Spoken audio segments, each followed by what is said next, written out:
വാഴ 3 സ്ത്രീകളുടെ കഥയാണെന്ന് അറിഞ്ഞപ്പോ നാട്ടിലുള്ള ചില മഹാന്മാരുടെ അഭിപ്രായത്തില് വാഴയ്ക്കുള്ള ഗുണങ്ങൾ പോലും സ്ത്രീകൾക്കില്ലെന്ന്. അതിലുള്ള ഏറ്റവും വലിയൊരു പിടിച്ചിരുത്തിയ കമന്റ് ആണ്, പെണ്ണുങ്ങൾക്ക് എന്തോ ഇത്ര കഥ പറയാനുള്ളതെന്ന്.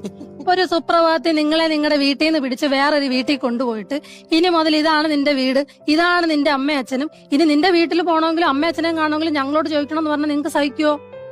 ഇല്ല, ഞങ്ങൾക്ക് സഹിക്കും. കാരണം ഞങ്ങൾ ജനിച്ചന്നോട്ട് കേൾക്കുമല്ലേ, അന്യ വീട്ടിൽ പോണ്ട പെങ്കൊച്ചാ, അന്യ വീട്ടിൽ പോണ്ട പെങ്കൊച്ചാ. ശരിക്കും പറഞ്ഞാൽ എവിടെ മുതലാണ് നമുക്ക് കഥ തുടങ്ങുന്നതെന്ന് അറിയാവോ? നമ്മളിങ്ങനെ ബാല്യകാലമൊക്കെ ആസ്വദിച്ച് പോകുന്ന സമയത്ത് നമ്മളങ്ങോട്ട് ഋതുമതിയാവും. അയ്യോ ശരിക്കും എന്നെ ഋതുമതി എന്നല്ല പറയണ്ടേ, അല്ല അതുമതി ഇതുമതി എന്നൊക്കെ വേണം കിട്ടാൻ.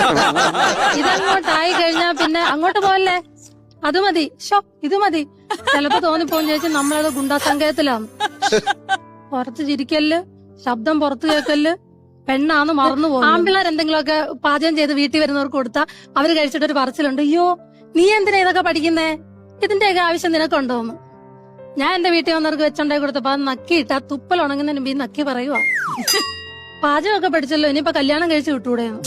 എന്ന് വെച്ചാൽ ആര്യഭവന്റെ കിച്ചണിലോട്ടാണല്ലോ പെണ്ണുങ്ങളെ കാറ്ററിംഗ് സർവീസുകാർ കൊണ്ടുപോകുന്നത്.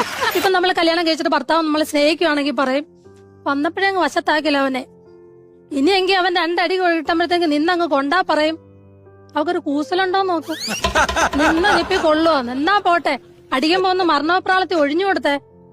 18 അടവും പഠിച്ചിട്ട് അവളുടെ കാര്യം. പിന്നെ നമ്മുടെ നാട്ടിലെ പൊതുവെ ഉള്ളൊരു കാര്യമാണ്, പെൺകുട്ടികൾ കല്യാണം കഴിഞ്ഞ് ഏതാണ്ട് പുസ്തകത്തിൽ വെച്ചേക്കുന്ന പോലെയാ.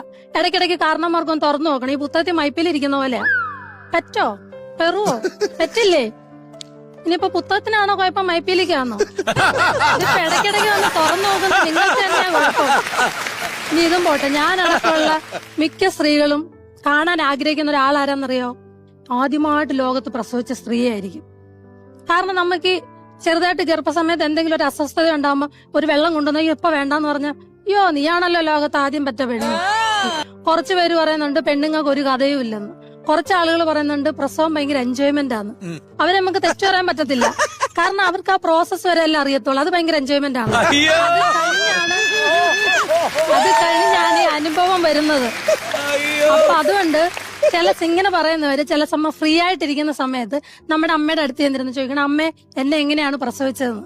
അപ്പൊ അമ്മ പറയും, നമ്മുടെ ശരീര നാടി നടമ്പൊക്കെ തളർന്ന് നമ്മൾ മരണത്തെ പോലും മുഖാമുഖം കണ്ട് അങ്ങ് കാലം 2 ആക്കി വരെ പോയിട്ട് നമ്മളെ പ്രസവിച്ചൊരു കഥ. ഇടയ്ക്കൊക്കെ പെണ്ണുങ്ങളുടെ കഥയൊന്ന് പുറത്തു വരുത്തണേ.